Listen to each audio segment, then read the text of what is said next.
आज हम पॉलीमर्स का वर्गीकरण पढ़ेंगे। कल हमने पॉलीमर्स के बारे में जानकारी प्राप्त की थी। आज हम पॉलीमर्स के वर्गीकरण के बारे में पढ़ेंगे, बहुलक के वर्गीकरण के बारे में। तो हम बहुलकों का वर्गीकरण तीन तरह से करते हैं। पहले स्रोत के आधार पर, दूसरा बहुलकों की संरचना के आधार पर, तीसरा बहुलकों के अंतराण्विक बल के आधार पर। यहाँ हम पहले प्रकार से वर्गीकरण करेंगे स्रोत के आधार पर, अर्थात कहां से बहुलक प्राप्त होते हैं उनके आधार पर। बहुलकों की प्राप्ति के आधार पर हम इसको वर्गीकृत करेंगे कि बहुलक किस प्रकार प्राप्त होते हैं, कहां से प्राप्त होते हैं, उनके स्रोत के आधार पर हम इसका वर्गीकरण। तो ये स्रोत के आधार पर प्राकृतिक बहुलकों को तीन प्रकार से वर्गीकृत किया जाता है। पहला होता है प्राकृतिक बहुलक, नेचुरल पॉलीमर्स उसको कहते हैं। अर्ध संश्लेषित बहुलक जिसको सेमी सिंथेटिक पॉलीमर्स कहा जाता है। संश्लेषित बहुलक जिसको सिंथेटिक पॉलीमर्स कहा जाता है। पहले अब प्राकृतिक बहुलक के बारे में पढ़ें। वे बहुलक जो प्राकृतिक अर्थात पादप तथा जंतुओं से प्राप्त होते हैं उन्हें प्राकृतिक बहुलक कहते हैं। प्राकृतिक बहुलक किसे कहेंगे? जो पादप तथा जंतुओं से प्राप्त होंगे उन्हें क्या कहा जाएगा? प्राकृतिक बहुलक, है ना। स्रोत इनका क्या होंगे? पादप तथा जंतु। इसमें कुछ उदाहरण हैं, जैसे पॉलीमर्स बहुलक हमने लिखा हुआ है एक तरफ, दूसरी तरफ लिखा हुआ है उसका एकलक अर्थात मोनोमर्स, जिनसे ये प्राप्त होते हैं, जिनके बार बार रिपीटेशन से ये बनते हैं। जैसे डीएनए पॉलीमर्स हुआ, बहुलक हुआ, और इसका एकलक क्या हुआ? न्यूक्लियोटाइड, अर्थात न्यूक्लियोटाइड की बार बार रिपीटेशन से क्या बन जाता है? डीएनए बनता है। मतलब न्यूक्लियोटाइड मोनोमर्स हुआ, एकलक हुआ, और इसका पॉलीमर्स क्या हुआ? डीएनए। ठीक है। इसी तरह प्रोटीन पॉलीमर्स है और एकलक उसका क्या हुआ? Amino acid. स्टार्च क्या हुआ? पॉलीमर्स है, और ग्लूकोज क्या हुआ? इसका एकलक है। सेलुलोज क्या हुआ? पॉलीमर्स है, इसका मोनोमर्स क्या हुआ? कार्बोहाइड्रेट। और ये सभी देखिए न्यूक्लिक एसिड जो हुआ, ये न्यूक्लिक एसिड डीएनए में न्यूक्लिक एसिड ना रहा है, तो न्यूक्लिक एसिड जो हुआ ये हमारे अनुवांशिक गुणों का आधार है। प्रोटीन हमारे शारीरिक संरचना में, जैसे नाखून बना हुआ, चमड़ी बनी हुई, ये सब प्रोटीन के बने हुए हैं, तो ये हमारे लिए टूट फुट रिपेयरिंग में हेल्प करने वाला है ना। दूसरा स्टार्च ग्लूकोज है, एनर्जी देता है। सेलुलोज कार्बोहाइड्रेट देता है। मतलब ये सभी जीवन के लिए आवश्यक पदार्थ बनाते हैं, इसलिए हम इन्हें जैव बहुलक भी कहेंगे। इसलिए हम दूसरा प्राकृतिक बहुलक को क्या कर सकते हैं? जैव बहुलक भी कह सकते हैं। इसके अलावा इनके और भी उदाहरण है, जैसे रबड़ और रेजिन, है ना। एक नोट करने वाली बात यहाँ है कि रबड़ का पेड़ जो होता है उसका वैज्ञानिक नाम है फाइकस इलास्टिका। Ficus elastica. इससे क्या प्राप्त होता है? लेटेक्स। लेटेक्स क्या होता है? रबड़ का दूध प्राप्त होता है, रबड़ का दूध, लेटेक्स। अब और भी जानकारी इधर लिखे हुए हैं। नेचुरल रबड़, इसमें सबसे पहले हम पढ़ते हैं प्राकृतिक रबड़, थोड़ा सा नेचुरल रबड़। तो प्राकृतिक रबड़ है ना, इसका एकलक क्या हुआ? आइसोप्रीन। क्या हुआ? आइसोप्रीन। इसके एकलक को क्या कहेंगे? आइसोप्रीन। अर्थात आइसोप्रीन के बार बार रिपीटेशन से नेचुरल रबड़ बनता है या प्राकृतिक रबड़ बनता है। अगर इसका वैज्ञानिक रासायनिक नाम अगर पूछें तो 2-मिथाइल-1,3-ब्यूटाडाइन। स्ट्रक्चर खींचा जाए तो इस प्रकार, ब्यूट 4 कार्बन होगा, उसके 2 मिथाइल दूसरे नंबर कार्बन पर CH3 मिथाइल ग्रुप लगा हुआ है, और 1,3-डाइन फर्स्ट नंबर कार्बन, और थर्ड नंबर कार्बन, ये डबल बॉन्डेड जुड़े हुए हैं। ऐसे आइसोप्रीन, इसको अगर हिंदी में बोले तो 2-मेथिल-1,3-ब्यूटाडाइन, ऐसे यही इसका नाम हो जाएगा। अब देखिए रबर के बारे में थोड़ी बहुत और जानकारी।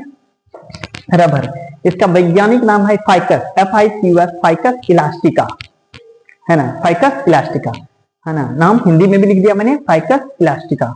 मूलतः यह ब्राजील का पौधा है। ये कहाँ उगता है? ब्राजील पौधा, श्रीलंका क्षेत्र में भी उगता है, लेकिन ब्राजील में इसकी बहुत आयत होती है, तो ब्राजील में। और ये कहाँ उगता है? ये आर्द्र गर्म जलवायु में उगने वाला पौधा है। तो जहां आर्द्र और गर्म जलवायु होगी वहां, हमारे यहाँ ऐसे आर्द्र गर्म जलवायु कहाँ होती है? विषुवत रेखा के क्षेत्र में। तो हमारे यहाँ केरल जो होगा वो विषुवत रेखा के नजदीक पड़ेगा।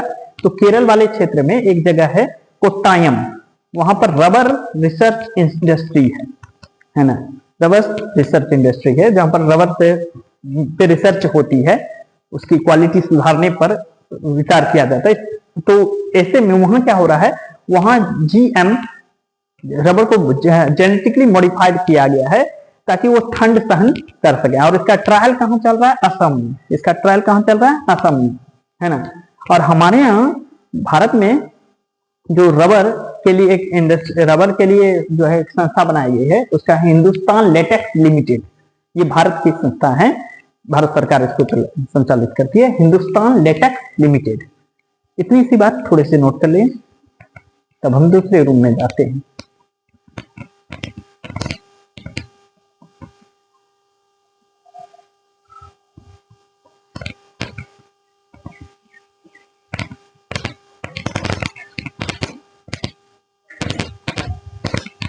यहां पर भी हमने लिखा हुआ है,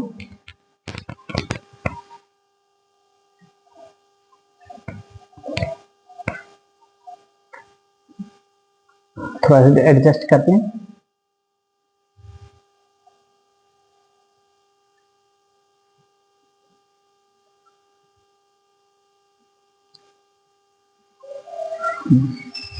देखिए प्राकृतिक रबर के उपयोग क्या है? तो इरेजर, वो जो इरेजर जो रहता है मिटाने वाला बच्चों का पेंसिल से, तो उसमें क्या है वो प्राकृतिक रबर से बनता है। खिलौना भी कई आते हैं छोटे बड़े, जैसे भालू आता है, बियर सब बना हुआ, तो वो भी प्राकृतिक। चप्पल बनते हैं इससे, तथा फुट वियर जो भी है ना। इसके अलावा कॉन्डोम पे भी प्राकृतिक रबर यूज हो रहा है। डायफ्राम जो होता है, फीमेल कॉन्डोम जो कहते हैं, है ना, वो भी इसी का बनता है।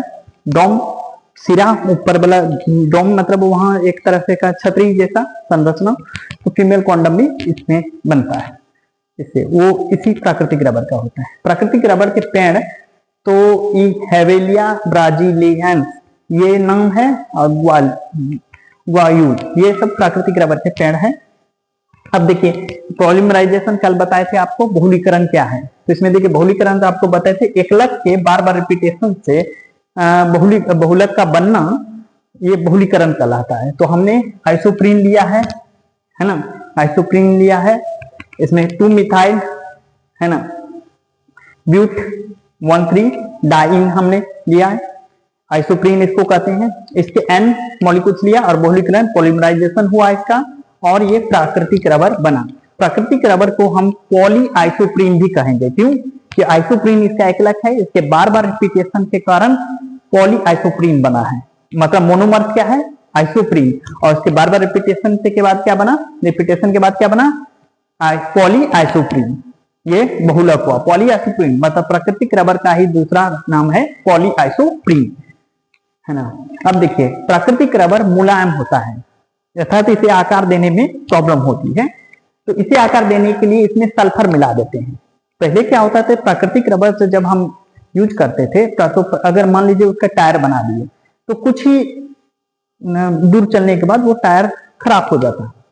ऐसे भी यदि मान लीजिए प्योर हम लोग प्राकृतिक रबर का यूज करना चाहें, तो वो जल्दी घिस जाएगा, खराब हो जाएगा।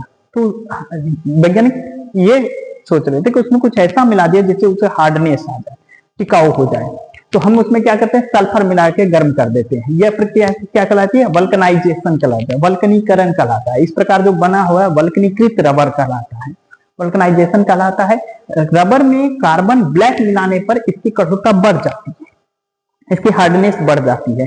तब इसका उपयोग किसमें करते हैं? तब इसमें दस्ताने बनाने, रबर का जो दस्ताना बनाते हैं उसमें, रबर बैंड बनाने में, रबर से जो किसी चीज में बैंड लगाने के लिए जो यूज करते हैं, रबर बैंड बनाने, ट्यूब, टायर का जो ट्यूब निर्माण उसमें होता है, और मजबूत जो टायर होता है टायर में, और संवाहक पट्टे के निर्माण। संवाहक पट्टा क्या हुआ? मशीन में जो बेल्ट लगाते हैं मशीन को घुमाने के लिए, एक जगह से दूसरी जगह कहीं सामान लेके जाना है, उसका छोटे छोटे पदार्थ को ढूंढ के लेके जाना है, तो उसमें जो पट्टे बनाए जाते हैं, वो भी हम किससे बनाते हैं? इसी रबर से बनाते हैं। तो मजबूती बढ़ गई, स्ट्रेचेबल बढ़ गया, थोड़ा सा क्वालिटी अच्छी हो गई। तो हमने इसमें क्या मिलाया हुआ है? कार्बन ब्लैक और सल्फर, और इस विधि को वल्कनाइजेशन कहा जाता है।